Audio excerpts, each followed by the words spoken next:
Oui, allô, shalom tout le monde, que Dieu vous bénisse. C'est encore le pasteur Billet de l'église Christ Faith Tabernacle International Churches, basée en Angleterre, mais nous sommes en mission sur la Côte d'Ivoire. Donc, partout où vous êtes, bonjour, vous êtes dans un endroit différent, bonsoir, que Dieu vous bénisse. Aujourd'hui, je vais vous parler le rôle du chrétien sur cette terre. Le moment que nous vivons sont encore plus prononcés pour qu'on sache clairement notre rôle. Puisque le monde a besoin d'aide. La Bible dit que la manifestation des enfants de Dieu, c'est ce que le monde attend. Donc, vous êtes appelés à manifester. Vous n'êtes pas appelés juste à aller à l'église pour revenir vous asseoir. Non, c'est la tradition. Quand on est comme ça, on tombe dans la tradition chrétienne. C'est-à-dire, on va à l'église chaque dimanche et on revient. On a des séances de prière, on revient, on est là, on ne fait rien d'autre. On n'arrive pas à activer les forces qu'on a rassemblées dans les églises sur le monde. Voilà, et si nous agissons de cette façon, alors Satan est content, il est tranquille et peut continuer à faire ses œuvres. Mais aujourd'hui, je veux parler du rôle réel du chrétien pour que nous soyons tous encouragés, afin que le zèle réellement du Seigneur s'élève en nous, que nous soyons vraiment fortifiés, nous soyons forts et que nous manifestons sans peur. Voilà, pour que le royaume des cieux s'élargisse, que ça avance à travers nous et à travers tous ceux qui écoutent aussi ce genre de messages qui viennent du Seigneur. Donc, allons-y. Si vous avez votre Bible, allons dans le livre de Luc, chapitre 9. Luc, chapitre 9. Je vais lire à partir du verset 1 et nous allons aller encore dans le chapitre 10. La Bible nous dit, donc je parle du rôle du chrétien. La Bible nous dit, Jésus ayant assemblé les 12, leur donna force et pouvoir sur tous les démons, avec la puissance de guérir les maladies. Il les envoya prêcher le royaume de Dieu et guérir les malades. Donc, il y a des choses qu'on peut remarquer. Force ou alors pouvoir, puissance, force et pouvoir. Avec deux. Pourquoi? Pour chasser les démons. Donc, pour les chasser, on a besoin de force et pouvoir. Et qui donne cela? C'est Jésus. Et est-ce que, mon frère, ma soeur, tu as Jésus en toi? Si tu as Jésus en toi, dis Alléluia. Parce que si le Seigneur est en toi, donc tu as la force et le pouvoir déjà de faire ce travail. Donc ça veut dire, si tu as donné ta vie à Jésus-Christ, Jésus-Christ est en toi. Donc tu as force et pouvoir de chasser des démons. Tu n'as pas besoin d'être pasteur, tu n'as pas besoin d'être apôtre, tu n'as pas besoin d'être prêtre, tu as besoin simplement d'être un enfant de Dieu, un chrétien. Voilà, tout chrétien qui confesse Jésus-Christ comme son Seigneur et son Sauveur, celui-là a ce pouvoir-là en lui, parce que l'Esprit de Dieu, l'Esprit de Jésus vient habiter en toi. C'est ce qu'on appelle le Saint-Esprit. Il habite en toi, donc tu as force et pouvoir pour chasser les démons. Voilà, donc tu ne dois pas avoir peur. Si tu attends d'être pasteur ou bien tu attends ton pasteur, disons que tu sois à Korogo ou bien à Tengrela quelque part, et puis tu as une situation spirituelle auquel tu es confronté. Non, c'est toi-même qui dois manifester la puissance du Seigneur. Selon les enseignements que tu reçois, les enseignements sont faits pour t'apprendre, pour t'informer et t'aider à être encouragé. Donc, tu as ce pouvoir en toi. Et il a dit, alors, la puissance de guérir les maladies. Vous allez me dire, mais pasteur, il parle de 12 apôtres. D'accord. Il parle de 12 apôtres, mais il les utilise comme exemple pour démontrer donc sa puissance et son intention vis-à-vis de tous ceux qui vont croire en lui. Donc, allons-y donc au livre de Luc, chapitre 10. Chapitre 10, je vais lire à partir du verset 17. Donc, au départ, c'était les 12 dans le chapitre 9, c'est les 12. Maintenant, nous sommes dans le chapitre 10. Pour comprendre que ce n'est pas seulement un petit groupe dans l'église que le Seigneur a donné le pouvoir. Ça n'a jamais été l'intention du Seigneur. Il a commencé par les 12, mais vous allez voir qu'il a agrandi le cercle. La Bible dit quoi? Dans le livre de Luc, chapitre 10, verset 17. Les 70, ce n'est plus 12, mais 70. Vous pouvez souligner. Donc, ce n'est plus 12. De 12, on est parti à 70. Le Seigneur nous enseigne. Il commence par un petit groupe et il agrandit. Son intention, c'est tout ce qui croit commence par un point et ça croit pour devenir plus grand.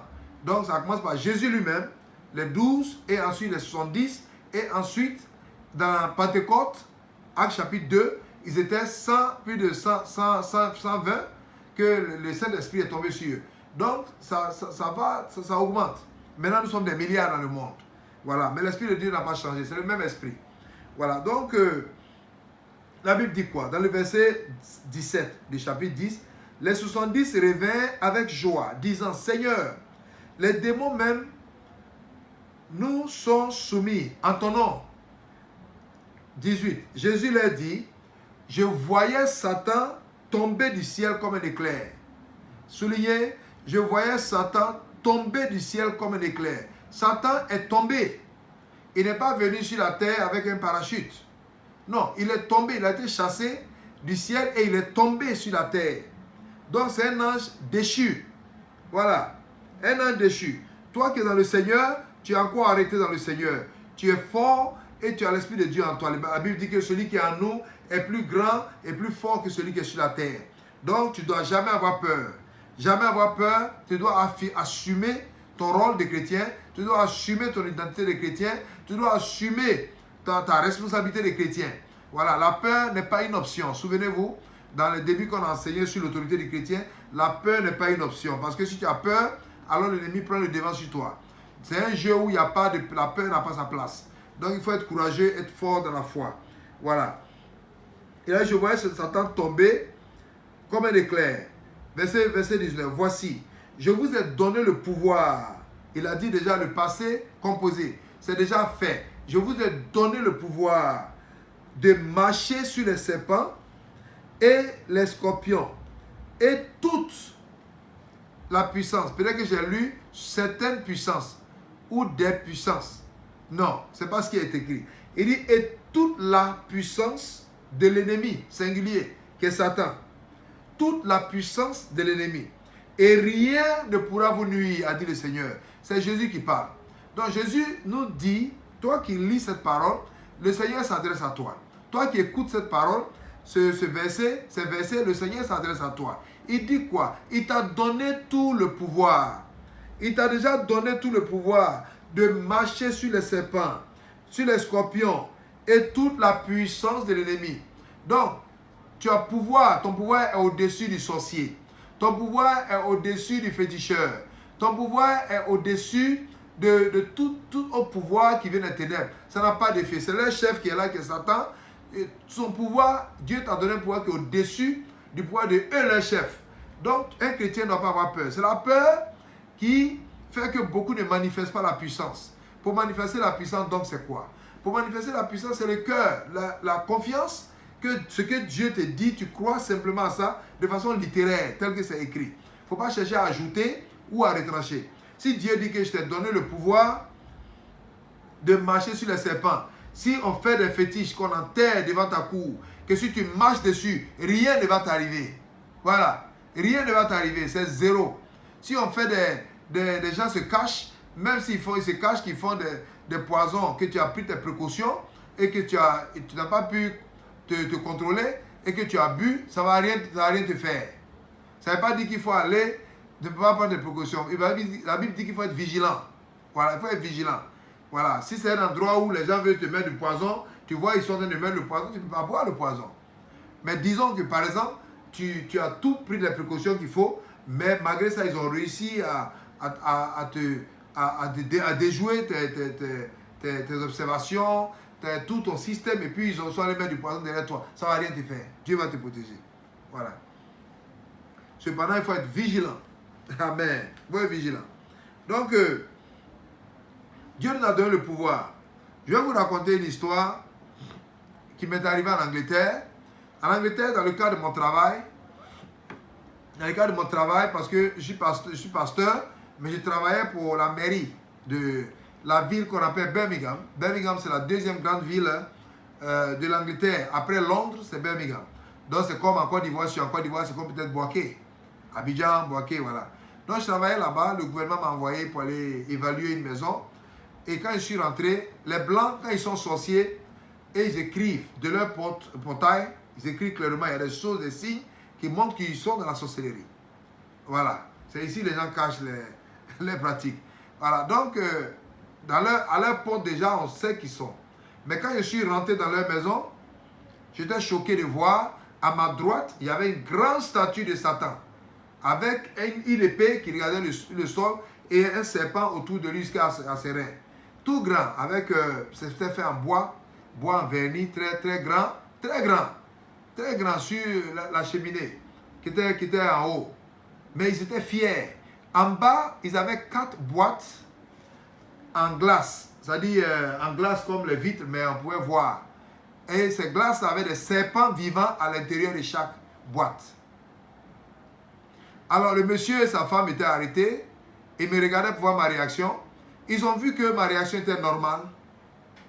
Je n'ai même pas été choqué par ça. Alors je vais vous dire le secret. Pourquoi est-ce que je n'ai pas été choqué? C'est ma relation avec le Seigneur. Parce que je sais que le Dieu qui est avec moi, il est plus grand, il est plus fort que Satan. C'est lui qui a créé Satan. Satan ne peut pas se comparer à Jésus-Christ. Donc, je sais et j'ai accepté ça. C'est comme croyance, ça fait partie de mes croyances. Alors, partout où je rentre, même s'il y a un dragon qui est grand jusqu'au ciel, ça ne me dit absolument rien. Ça ne me dit rien du tout. Parce que celui qui est en moi, qui a créé l'univers, il est au-dessus, il est plus fort que lui. Alors, je suis allé, je les ai salués avec joie et tout. Ils étaient choqués de ma réaction, puisque ça m'a rien dit de tout. Tous les serpents qui s'agitaient dans les bois, tout ça, ça ne me disait absolument rien. Alors je suis rentré dans la salle à manger, mais avant d'aller dans le cadre de la porte, ils ont des statues, des poupées avec des aiguilles, comme, où est-ce que j'ai ici? Il y a des aiguilles dedans. Il y a des gens qui font des choses, des fétiches, comme on dit au Bénin, le vaudou, ou bien Obiama à Jamaïque, ou dans les îles. Le vaudou, ils prennent des piquets comme ça, ils piquent, ils disent le nom de quelqu'un, et puis la personne sent un mal. Mon frère, donne ta vie à Jésus. Celui qui est en Jésus ne peut jamais sentir ce mal. Et celui qui prononce ton nom, avec l'intention de te faire du mal, ce mal va lui revenir à lui. Voilà, donc voici le niveau de protection que nous avons. Mais ils ont attaché ça sur le cadre de la porte où je devais passer. Mais comme je suis grand de taille, Dieu merci, je suis arrivé à ce niveau-là. Alors quand je suis arrivé, il y avait 3 poupées, 2 ou 3. Alors j'ai pris ma tête et puis j'ai cogné les poupées là. C'était, chrétiens vont commencer à parler en langue, ils vont commencer à parler. Non, j'ai pris ma tête, sans prier, j'ai tapé les... Parce que je sais que le Seigneur est à moi. Si je touche ces poupées là, ce sera gâté. Tout ce qu'ils ont à l'intérieur sera foutu. Voilà, donc j'ai fait exprès. Et je suis rentré. Donc, il n'y a rien. Je suis ressorti de là. Je suis là. Il n'y a rien du tout. Absolument rien du tout. Satan ne peut rien te faire. Voilà. La Bible dit qu'il t'a donné le pouvoir. Jésus t'a donné le pouvoir de marcher sur les serpents. Tous les pouvoirs du diable. Tous les pouvoirs. Donc, un féticheur ne peut pas venir t'effrayer avec des choses. Arrête-toi et regarde-le. Et déclare une parole sur lui. S'il veut essayer. Il est bienvenu. Il peut essayer s'il veut. Voilà, on verra qui est qui. Voilà, donc un chrétien doit, le rôle du chrétien donc, c'est de détruire les œuvres du diable. 1 Jean chapitre 3 verset 8 le dit que la raison pour laquelle le Christ est venu sur la terre, c'est pour détruire les œuvres du diable. Donc tous ceux qui sont chrétiens, les enfants de Dieu, leur rôle c'est de détruire les œuvres du diable, d'affranchir des gens, de libérer des gens, de prêcher l'évangile, prier pour les malades, que les malades soient guéris et ramener les gens dans le royaume des cieux. Donc il faut peupler le royaume des cieux et dépeupler le royaume des ténèbres. Voilà le rôle du chrétien. Donc je vais vous encourager ce soir à vous réveiller et à avoir la force. Il n'y a pas besoin de se fatiguer. Il faut lire la parole, il faut croire à ce que Dieu dit et manifeste. C'est la foi qui déclenche la puissance. Donc soyez bénis. Voilà le pasteur Billet, je voulais vous encourager. Que votre foi ne meure jamais. Soyez forts. N'ayez pas peur. Au nom de Jésus-Christ. Amen. J'espère que vous avez été bénis. Alors, il faut vous abonner à notre page pour que chaque fois qu'on a des vidéos, vous les recevez. Et vous cliquez aussi like it. Comme ça, ça va... la vidéo va se promener sur plusieurs pages. Merci beaucoup. Prions. Éternel, je te bénis infiniment pour ce soir. Je te rends grâce pour ce que tu as fait à travers nous, ce que tu as dit. Éternel, je prie que Seigneur, ceux qui me suivent, qui m'écoutent, ô Dieu Tout-Puissant, soient affranchis de la peur. La peur est l'arme que Satan utilise pour fragiliser et tétaniser tes enfants, afin qu'ils ne manifestent pas la puissance que tu as mis en eux. Au nom de Jésus-Christ de Nazareth, je lis tout esprit de peur. Je vous déclare, détruit par le feu du Saint-Esprit, au nom de Jésus-Christ de Nazareth. Celui qui a la peur en lui, celui qui a l'anxiété, la peur constante, la peur de nouvelles, de gauche à droite, j'ai dit, tu es affranchi au nom de Jésus-Christ. La peur ne va plus te contrôler, la peur ne va plus te diriger, au nom de Jésus-Christ de Nazareth. Tu marcheras sans peur, tu vas entreprendre dans la vie sans peur. Tu vas prendre des décisions sans peur. Au nom de Jésus-Christ de Nazareth. Ta peur, tu ne vas pas passer à tes enfants. Tes enfants seront sans peur. Au nom de Jésus-Christ de Nazareth. Lève-toi comme un lion. Lève-toi comme un lion. Et fais le travail du Seigneur. Prêche l'évangile. Prie pour les malades. Prie pour les morts. Prie pour les paralytiques. Au nom de Jésus-Christ de Nazareth. Afin que le Seigneur, la puissance de Dieu se manifeste à travers toi. Au nom de Jésus-Christ de Nazareth. Ainsi soit-il. Au nom de Jésus-Christ. Amen. Soyez bénis. God bless you. Allez, bye bye.